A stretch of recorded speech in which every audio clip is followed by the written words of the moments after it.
there we've got one of the Rovers now as well, the SD1.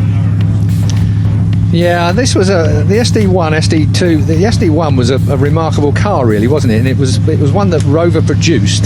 That it was a pretty car on the road, and just didn't do the business, did it? In the end, for the Rover, I'm talking, rather than on track. Such a shame that it disappeared. I remember the rather cruel stickers that came with the Rover sticker with the R